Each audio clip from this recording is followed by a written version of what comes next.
Hello, folks, and welcome to today's episode of the Hospitable Hosts podcast. Today, we have a special guest with us, the CEO of Happy Guest, Mike O'Connell. So, Mike has helped me to gather up 4 hosts that are all using Hospitable and Happy Guest to help them upsell and automate their guest experience. So, listen in today for some tips on where to start with upsells, what kind of products and services you should be offering, and also some extra tips on guest experience and direct booking. If you like today's episode, please don't forget to like and share. Thanks again. Okay, awesome. We are live. Coleman, thank you so much. And Virginia and Marissa and Nessa, thank you all of you for joining. Coleman, we're going to start with an introduction from yourself, though. Tell us a bit more about your hosting experience and where you are based. Yeah, thanks. Happy to be here. My name is Coleman. I am based out of Austin, Texas. I own and operate several short-term rentals, 2 in Austin, 3 in West Texas, right outside Big Bend National Park. I'm about to go live with 2 more over there. And under those 5 properties of this year, it's called Ghost Town Casitas. We have things that ranging from an Adobe Casita to an Airstream trailer to a mirror cabin. And those are the ones I'm really excited about to discuss because we have a lot going on. And I've been hosting for about, say, a little bit over 2 years now. Awesome. Great to have you on. Okay, next up we have Marissa. Hey everybody, I'm so happy to be here and be able to talk about Hospitable and Upsells with you. My experience in hosting started about 3 years ago. I have 40 plus properties that I own, manage. I'm located in Texas, but not in the pretty parts of Texas. We're in the middle of nowhere, Texas, where you don't see anything but lots of dirt and tumbleweeds. So I live in Lubbock, and that's a little bit about my hosting. I'm so excited to share with you. Sweet. Awesome. Great to have you on. And then next up we have Nessa. My name is Nessa. I'm the operations manager at Naviste Vacations. We manage 31 properties in the Treasure Coast, Florida. So from Jensen Beach up to Sebastian. And I've been hosting for about 3 years. Awesome. Welcome also. And next up we have Virginia. Hello, I'm Virginia. I'm from Louisiana, but I currently live in McCall, Idaho. I'm a broker and property manager in Louisiana, and I also am a property manager here in Idaho. I went to LSU, I have a degree in economics, and I minored in German. Hospitable House Properties, that's the name of it. Awesome, love it. I got to get that plug in there as well, Virginia, don't forget. Sweet, so obviously we're here today to kind of chat about upsells, and I'd love, as a starting point from all of you to just understand why you got started with upsells in the first place. What was the driver of deciding to do it? Was it maybe guest experience improvement? Was it to gain more revenue? I'd love to hear from each of you, what day one looked like. Sweet. Maybe Coleman, take it away. Yeah, I'll go first. It started with, excuse me, it'd been back in my head of like trying to do some upsells. But since we have a small place, it's not really a revenue play. It's more of a guest experience play. And thinking about it, I was just always kind of overwhelmed with the idea of like, how do I do this? Because we're small and, it'd be a big expense and a huge amount of time to get it going.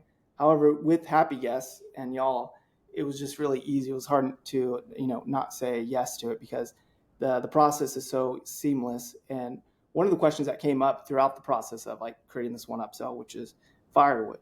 It seems simple, but I kept getting asked, hey, do you guys have firewood? And you have guests coming in all hours of the day, especially at night, and the stores are closed. So I just figured, let's implement this and see how it goes. And since we've been using this upsell of firewood, it's gone pretty seamlessly. I am really not doing much. It's all kind of set.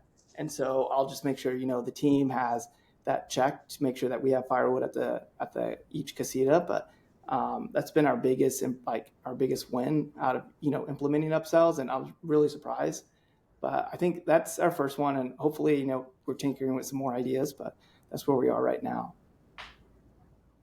Yeah, I want to go ahead and share my experience with upsells, like a little bit about my story. So when I first got started in hosting, I really wanted to create opportunities for people to buy products. And so I went to the dollar store and I bought like $200 worth of things, right? Like things like chapstick and toothpaste and toothbrushes and soaps and candy bars. And so I stocked the entire pantry, and it was like all organized, like containers, you know, in the pantry with labels. And it was like, scan this QR code that took them to our PayPal. And I was like so pumped about like having sodas. But what I discovered is like people can walk to the gas station less than a mile away and buy what they need. Like they did not want my 70-cent toothbrush for the upsell. And it was really hard. My cleaners had to keep track of the inventory and like take pictures every time, and it just got to be so cumbersome that I was like, I'm not doing upsells if it has to be like this. You know, and I'm like, if there's not a better way, I'm out. Like, and so I just kind of stopped doing upsells for a while, for a couple of years in my business, until I was able to connect with Happy Guest and on Hospitable and just make this such a streamlined process, because for so long it was a headache and it was not serving me or the guests at all. So initially for me, it was definitely about like generating extra revenue. But over time, like we realized it was like really fun to like offer something special for our guests. It kind of like sets us apart from like other property managers, and it like gives like a little personal touch to their stay, which we thought was really nice. McCall is sort of a high-end market, and I needed a way to differentiate myself. So I've noticed that just offering these things, it's not necessarily a profit play for me, but it's just a value add. Like I've had so many people, they don't even purchase some of the upsells, but they're like, oh my God, I haven't seen this before. This is so cool. And I can also let my owners know that it exists. It's a way to keep our guests coming back because of some of the upsells that we have. Sweet. Awesome.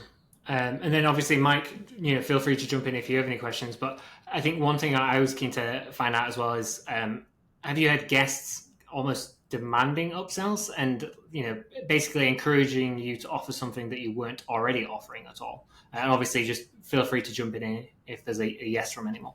I have. I think this is probably a common one. Is the early check-in.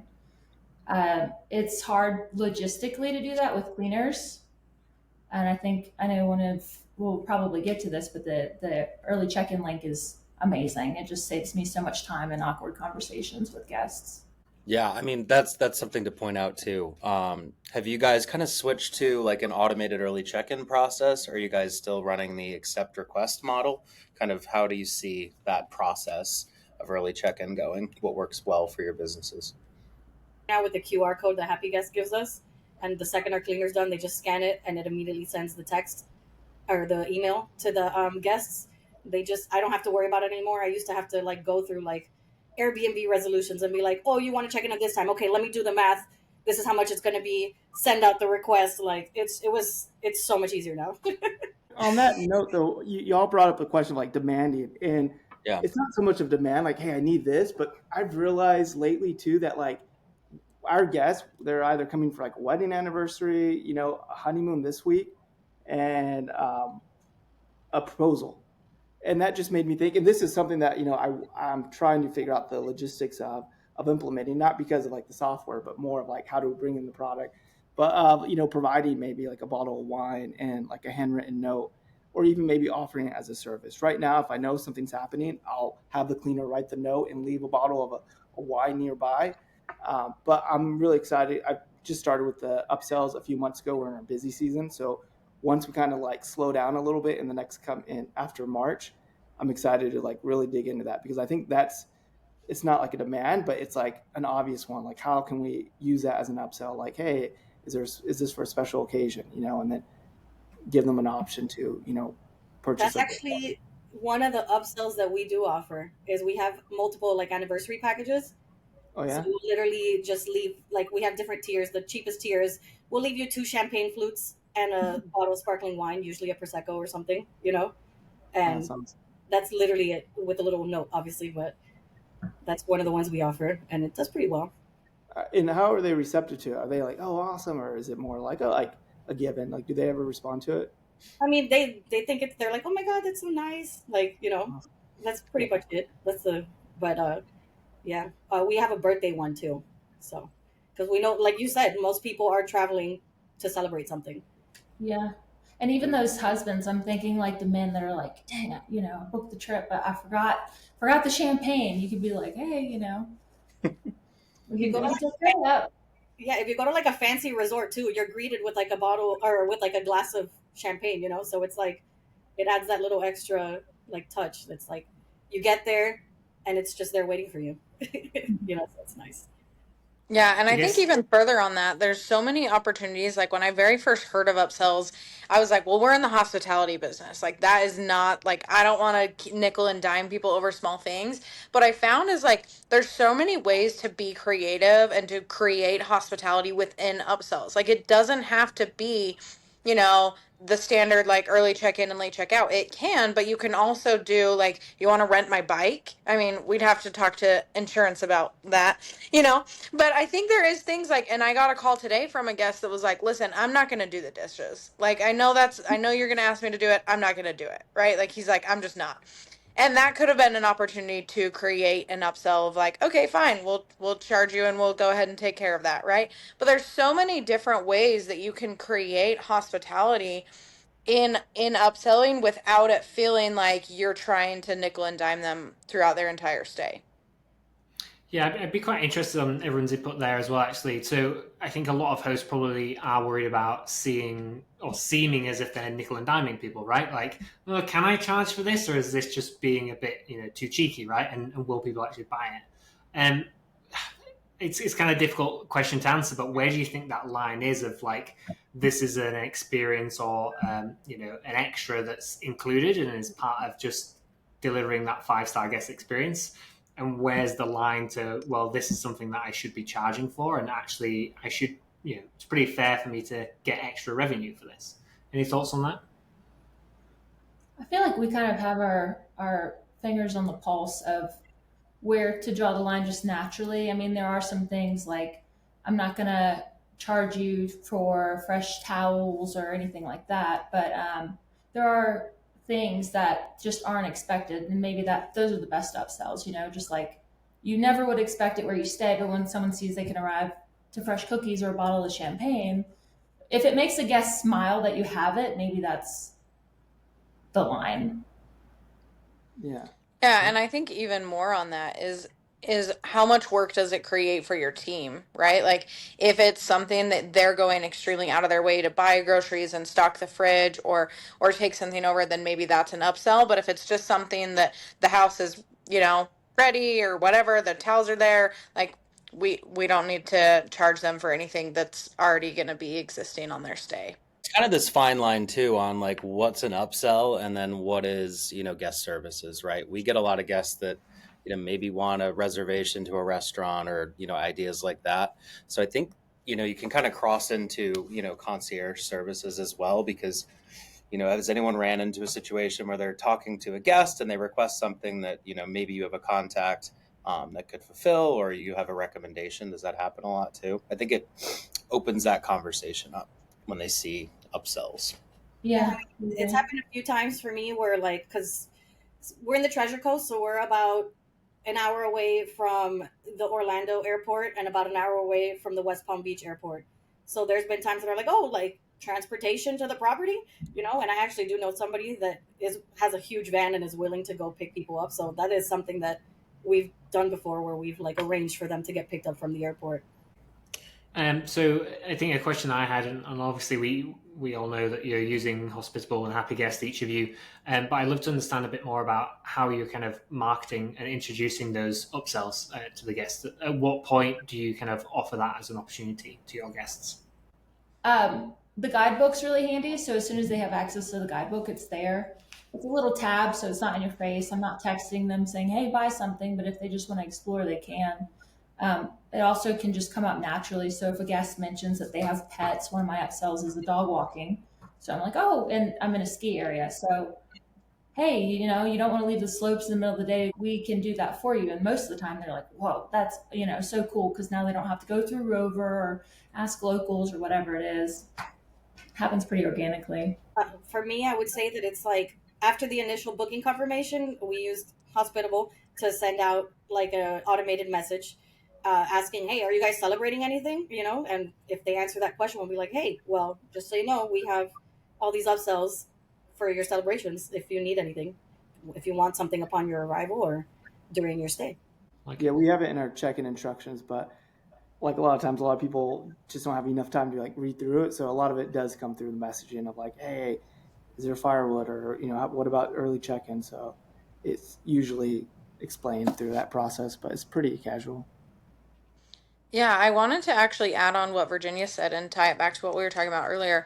We talked about like whether it's like hospitable or whether it's like being cheap, right? And I love what you said about like allowing them to shop. Like we sent them the link and we're not forcing them, we're not asking them for money, but like it's just there. And if you want to browse through what we offer, if you want to look at the different options, like now it becomes a service, not like something we're trying to shove down your throat. And I think that's just a really, really interesting point of like, when you give somebody the opportunity to find what they want and they are spending the money and they're just grateful for the opportunity, I think then that's when it comes across as hospitality. I definitely agree with that. It's like you want it to be like a thoughtful offer as opposed to like a sales pitch. Yeah. Mhm. Nice. Maybe this is something that hosts, struggle with, is actually fulfilling the upsells. I think a lot of people get scared, like what you said, Nessa, with offering these, champagne flutes. Talk to me about like your process. Upsell comes in.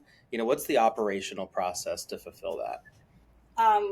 Well, I mean, we have the automated message that goes out and asks if they're celebrating anything. From there, it directs them to Happy Guest where they can look at what we have. And then once that's done, I mean, Happy Guest handles the like payments. They send me a notification. I get the notification. I approve the notification. All I have to do is fulfill it and take it there. You know, and it's our business is like a small family business. It's just my mom, my sister, and I. So if I can't do it, my sister will do it. If we can't do it, my mom will do it. Like it just taking that automation kind of like makes it easy, and then it's just making it happen from there, which is simple. It's just going and getting it and taking it. Yeah, and I would even say in my experience when I had like this pantry full of useless supplies that I was trying to get people to buy, it was like something that I had to monitor and do, right? But with Happy Guest, it creates something that I don't necessarily have to do, and it's automated process. So just like systematically, it's like, oh, early check-in. All right, I just got $50. I didn't do anything. It's like the definition of like making money while you sleep, right? I'm not tracking inventory. I'm not driving over to the house. I'm not picking anything up at the store. It's just like income and creating experiences for guests without the back end work. Awesome. I'm going to take it negative here now, Mike. Okay. I'd love to understand if anyone has any bad experiences, right? I mean, Marissa, you've already told us you tried to, clear out the dollar store and get rid of all that merch. But anyone else has kind of any issues that they've ran into and experiences they've learned from? I have had one bad issue with we offer one of our upsells is charcuterie boards. We have like 3 tiers of it, depending. Like we feed like from 2 to 20 people, depending on what you need. And we were using our own like nice wood boards, and we'd be like telling the guests like, once you're done, just leave it at the property. We'll pick it up, and people were taking it, so that wasn't nice. But now we're just going and buying like little disposable trays and doing them on that, so that solved that problem. Yeah. I had a glitch with late checkouts. It was something I attempted to offer very briefly, and then I realized it's super inconvenient for my cleaners because most of mine are same day turnovers, and the cleaners are just waiting there, and it wasn't worth it. Rather than a late checkout, if the next night is available, I'll offer that at a discount. I tell them about that last minute, and so the cleaners would rather know like the morning up they don't have to do this at all rather than wait. And I know Hospitable, you guys recently have implemented something to make that easier, right? Yeah, for sure. We do that automated for you now as well. I'll send you the help article. Okay, perfect. Coleman, anything to add on that one? Yeah, no negatives on like the upsell, because just going back to the process, our firewood, for example, in Happy Guest, you all kind of came up with this idea of like, we have my team, when they do their supply run, they bring the firewood in, they'll check, we have it in a lockbox. So when the guests, click yes for that upsell purchase, the firewood's there, they get the code, and they're able to get it. So whenever it's empty, the cleaners will come in and just refill it. And whenever the next guest decides to make that purchase, they'll have firewood there. So it's pretty seamless. And fortunately, knock on wood, we haven't had any negative experiences with that. I see what you did there. Pun intended, I hope. Yeah. Talk to us about like experiences. Are these things that you guys are upselling? Some hosts find it, better just to link out to, direct booking sites for local vendors. There's a lot of buzz around, Viator, Get Your Guide, kind of affiliate stuff. So maybe we can kind of talk about what we're doing with local experiences, things like that. Who wants to Yeah, go? I'll start. Nobody comes to my town to do anything. Like, What are they doing now? they're going to the hospital or something. So we don't have like local experiences. If we were in Nashville, this would be something really cool to offer. But like, we have Lime scooters that you could ride around, but like that's the extent of like experience based things here. So that's not something that I have personally offered, but I do see that it could be really, really beneficial, and I'm excited to hear from other people. I feel like there's got to be something to do. Like there's got to be something other than go to a hospital. We can we I'm can gonna go look at challenge the you prairie there. dogs. Yeah, maybe. Well, being in Florida, people like to do things on the ocean. We do have this one like jet ski rental place that will like we do referrals with them, so they'll cut us off a little bit for referring them. But we don't. We just send them to them and tell them to say that Naviste sent them. But other than that, like we don't arrange any of that for them. Yeah, it's definitely on our radar too. I just discovered on Instagram that in our community we have like one masseuse. So I've been meaning to reach out to her because I'd like to see how we can, bring her in the fold. And like I said, this isn't a revenue play. We're small. Like we just want to, it's more about the experience for the guests. So, oh, wow, you can offer that. Awesome. And like, it's really not like, oh, how can we make $1 off that? It's more of just letting them know and facilitating that and also able to help our team out because if it's a running an errand or figuring out how to get the masseuse involved, if the team needs to do some work, we want to make sure that they can make some extra income on the side. Yeah.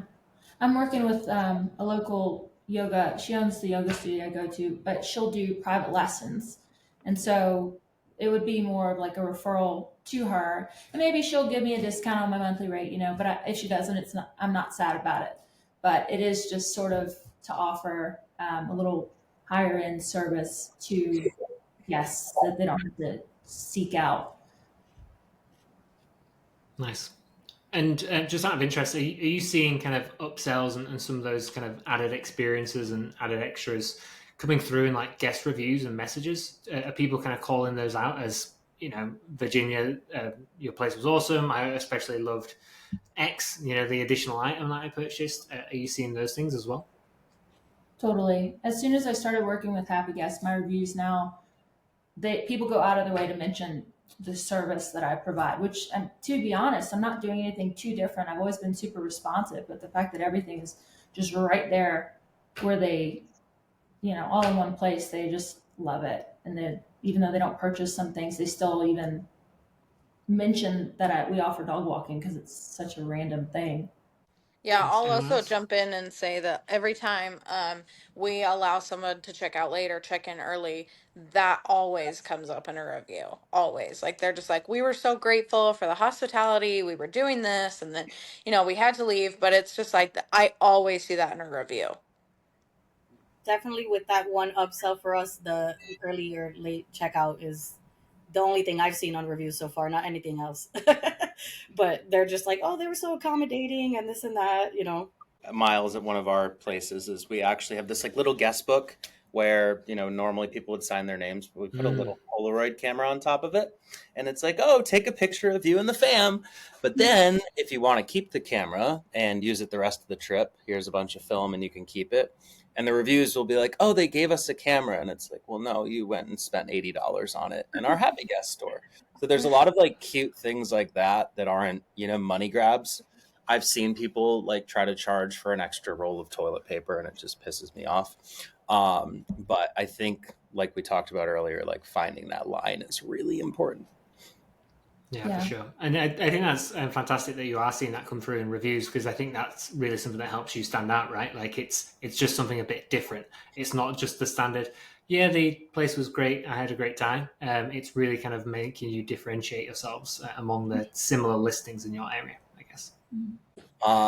I mean, while we're all here too, let's like kind of dive in on that review topic. Nothing even about upsells. Anything that you guys have noticed in the past, few months? Any tips, strategies on, getting those great reviews? Because we know they're very important. If you're responsive, that's obviously something VAs help, or having somebody to constantly just answer quick questions. But I'd say the thing that really helped me the most was my follow up message the morning after someone checks in, and I just say, "Hey, how's everything going? Do you need anything?" Some people don't respond.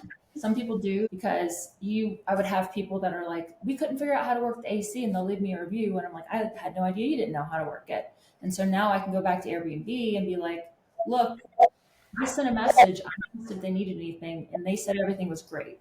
Or, obviously the place wasn't dirty like they said when they left, because they wanted a refund, things like that. I definitely agree with that. And I literally dealt with that today. A guest that sent me like an essay of like, oh, this could have been better, this could have been better. And I was like, well, I mean, honestly, I wish you would have just addressed it with me, because while you were there, because I would have taken care of it right then and there, Mm-hmm. And like you said, that sending that like follow up message definitely has helped with that. You still obviously are still going to get those people that are nitpicky and want money back, but yeah, that follow up message definitely helps. I mean, both of you are right, because like in the morning, right before Airbnb will ask for like a review, I make sure that my message goes first, just because, if they want to vent, they'll vent to you personally. And then when it comes down for that Airbnb review time, it's like, well, he's already listened to my thing. Like, I don't need to be, you know, like air it out to the public a lot of times, you Mm-hmm. hope. But that, and then also like the one thing in the beginning, which is very small, very, very small, but it's helped a lot, is that handwritten note. Like, hey, thanks for coming, with their name on it too. I feel like I've seen a big difference when guests arrive. Like, oh, thank you. And I leave like 2 Topo Chicos out next to that note. So it's like, it's not a big thing. It's not an upsell really, but it's just like, hey, welcome. And to me, I think that's been a game changer. And it's so small. And like, it doesn't take long at all to do. You pretty much said what I was going to say. Is besides that message the first morning after, as soon as they leave, I'm like, "Hey, we hope we get a 5-star review. If anything wasn't up to your standard, please let me know so I can correct it." And actually, that opportunity for them to vent to me lessens the blow on the review. Like, Exactly. they know that I want to hear their feedback, and it's true, I do. Yeah, that's something that I've done as well. And I've also just added like an educational component in my business. It's like, even though, something may have gone wrong, Airbnb really prioritizes those 5-star reviews. So if there was something that went wrong, please let me know before leaving on a review so that I can address it or take care of it. And then, sometimes I even say, like, if it's a listing that struggled, like got a couple 4-star reviews, I'll even say, like, please consider leaving us a 5-star review or not leaving us a review at all, because Airbnb will penalize us if we don't get good reviews. And I would really like to take care of you and make sure, that any of your issues were addressed before we get to that point. I was just going to ask around kind of, I guess, that guest experience piece as well. Anything that you found that, I guess, from hearing other hosts, any mistakes that you've tried to avoid, making yourselves, if that makes sense? When you're trying to deliver a good guest experience, have you heard of anything that other folks have been doing that you've tried to stay away from? I'm Mistakes. actually going to spin that and show you something that I saw that was really, really awesome, that I was like, I totally want to adopt Okay, that in my cool. business. So, not necessarily, it's not a negative thing at all, but there's one host that just she owns all of her properties. She only has 6 of them. They're in one little location. And every time a guest books, she gets on Instagram and thanks them for their booking and just says, "Hey, Sarah, I saw your booking come through. It looks like you're coming to celebrate your grandma's birthday party. We are so grateful to have you." And she posts that on Instagram, or she'll text them a video of her saying those words and send it to them, because her PMS will gather their phone number and email. And then when they check out, she puts a magnet with her property in an envelope and mails it to them and says, "Again, thank you so much for staying with us." And I'm like, magnets don't cost that much money. A video costs $0. And it's just going out of your way to welcome people into your home, to let them know that that you're excited for them, why they're coming, like you're coming for a birthday party, and then sending that to them so they see your face and they know who to talk to, has just, like, that has really stuck with me. That's awesome. Wait. So she will post something on Instagram too about them, Yeah, or how does yeah, that? it just depends on like where they book. Like if they found her on Instagram, she'll shout them out on Instagram. If they just booked on her website and they've like come and stayed before, then she's just sending them a video. And like all of this is like, is it a first time guest? Is it a repeat guest? You know, where are they going to see this information? Where is it going to be the most meaningful to them? Gotcha. Yeah. This kind of segues into Um, something I wanted to get on is the direct bookings, right? So these are all hospitable hosts. Do you guys have direct booking sites? Are you seeing success from it? Why don't we pop around and um, we'll start with Coleman. Yeah. Thank you.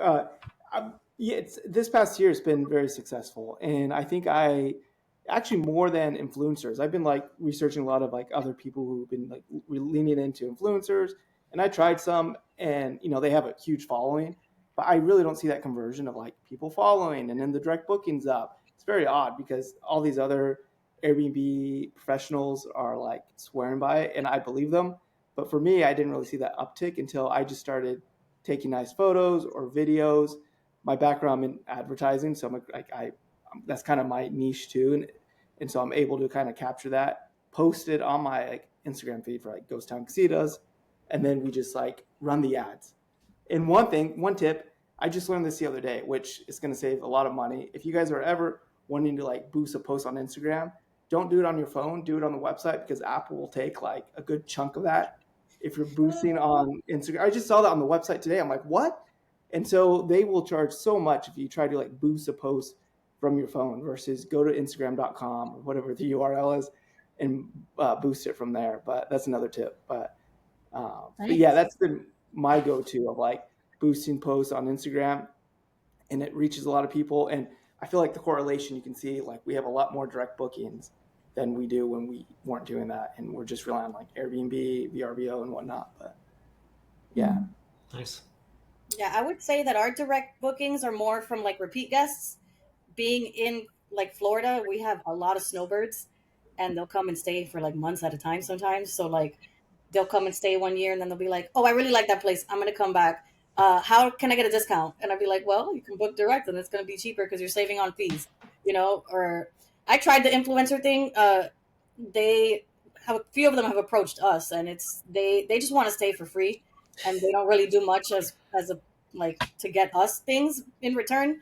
So we just don't deal with that at all.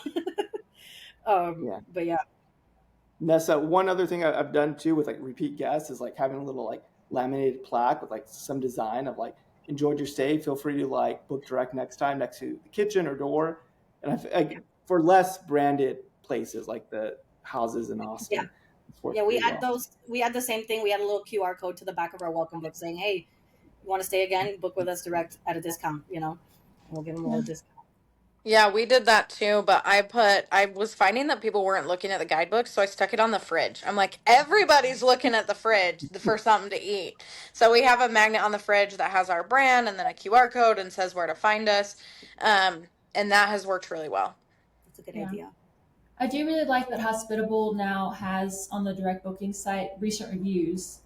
And I think that has added to the credibility of my site because a lot of people, they are weary of putting their credit card into an unknown. And so whenever they see legitimate reviews, they're like, okay, well, this is a little bit safer, and they feel better about it. And this is obviously a really basic question, but for anyone that's not already doing direct, I guess, why did you guys decide that you were going to set up a direct booking website and start trying to get bookings via there and not on other platforms? I mean, you're still getting bookings on Airbnb and such, but why did you decide to also add direct into the mix? Yeah, I think for me, it started because for a long time I didn't have direct bookings, and then we purchased branding. So we had like fonts, colors, logos, everything. And once we did that, that was the catalyst for like, if we're going to invest in this, we're going to make people know who we are in our location. So it's once I did branding, then I got Stayfi. And once I got Stayfi, I was like, well, we have to have direct bookings now, you know? And so that was the sequence of events for me. And that was the catalyst is like, once we became like known and identifiable through images, through social media, through whatever, it was like, now I need to channel people where to go. And I don't want them to book through Airbnb. So what are our other options? For me, I would say it was like we did it off rip, like before we even had any branding, because we have those snowbirds that want to come back every year. And we're like, you know what? Verbo charges us like 8%. Airbnb charges us like 5%. Booking charges like what, like 12? I don't even remember, 12% or something like that. And if I could just direct them to book with us, then we don't have to pay all that. The guest doesn't have to pay all that, and everybody wins. Yeah. I actually had a guest leave. She never said anything while she was at my place, and I thought she was a great guest. And then all of a sudden, Airbnb froze my entire account. And in 48 to 72 hours, and you're just like, your life's in pause. And how do you tell owners this? And that really scared me. Just come to find out, she said that I had a recording device in my house. I obviously didn't, but I did have an Alexa Dot that stayed unplugged. It's since not there because I don't want to risk it again. But having everything halted really freaked me out. And you need to hedge the risk. Also, I find that Airbnb, for whatever reason, even if it's a midterm stay, same with Verbo, they still charge taxes. And I've had multiple conversations with them, and I'm like, I'm not paying sales taxes on this. Why are we collecting them? So my guests are paying much more than they should, and I can't get rid of these taxes. So Direct helps me deal with that too.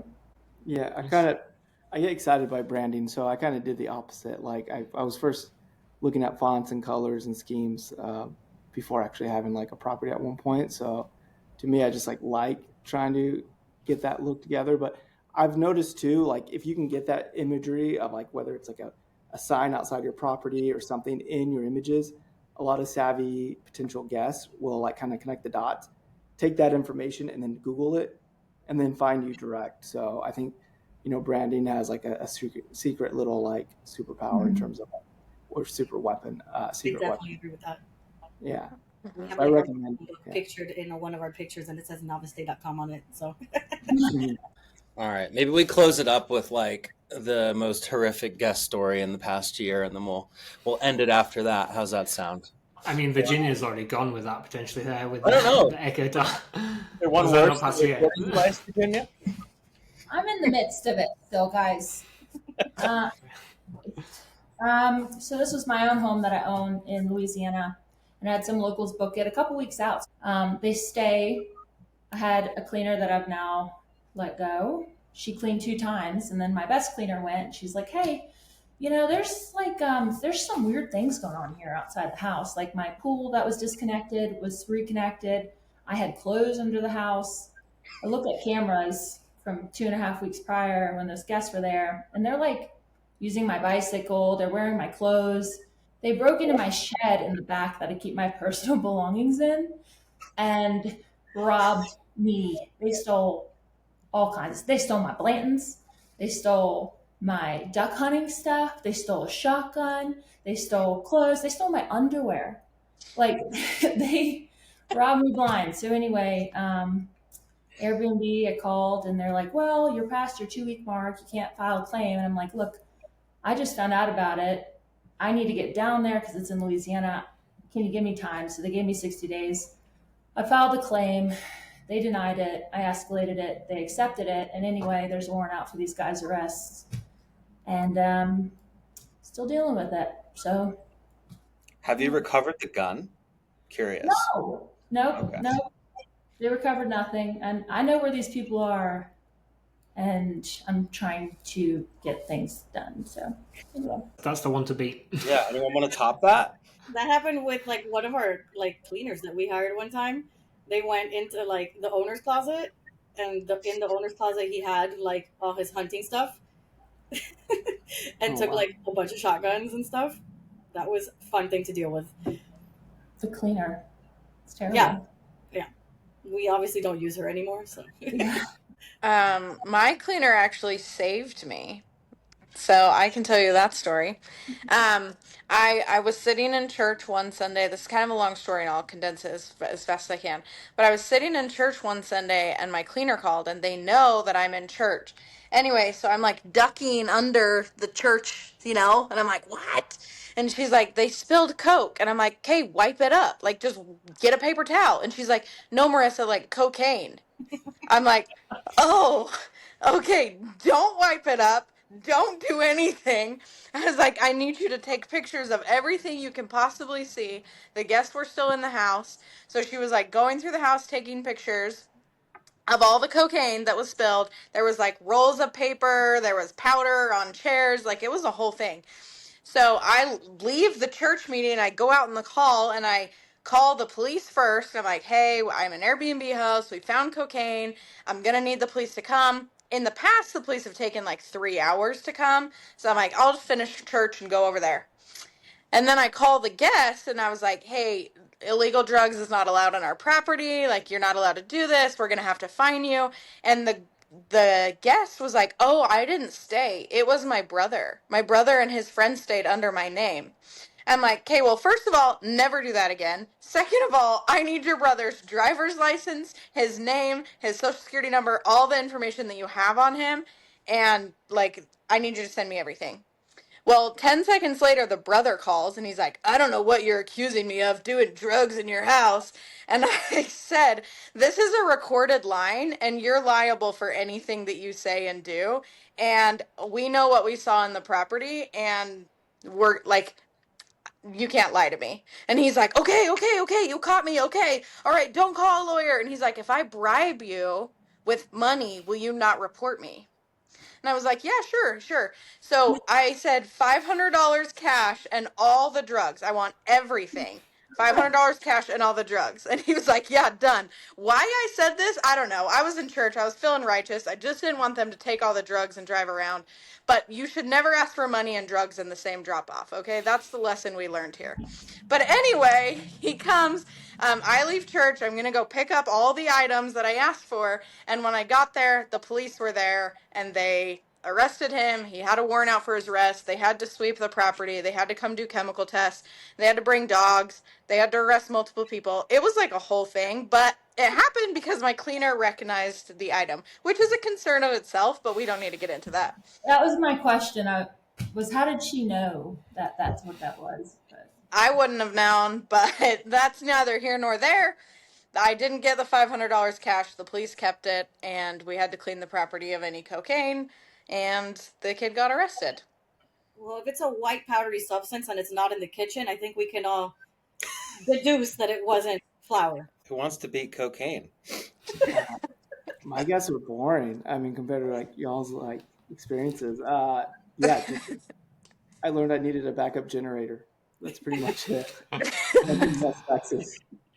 An expensive investment, but worth it. I've never had to do anything like that, but I've had people try and film porn. We've had drug busts. We've had, things cited on cameras. I've watched people pee on my plants. Like these are never generator issues. I would take that. And you said nobody wants to go to your town to do anything. Yeah, there's lots of stuff to do there. When can I visit? places and party. Come anytime. I just can't promise what you'll find. Okay, awesome. I think on that note, we should probably wrap it there. But thank you so much, all four of you, for joining us. That's been a fantastic episode, and I'm sure you've helped a lot of hosts with your tips and insights there. Thank you. Thanks again, folks, for listening to today's episode. Hopefully you enjoyed that special podcast episode with customers from Hospitable and Happy Guest. If you liked today's episode, please don't forget to like and share. Thanks.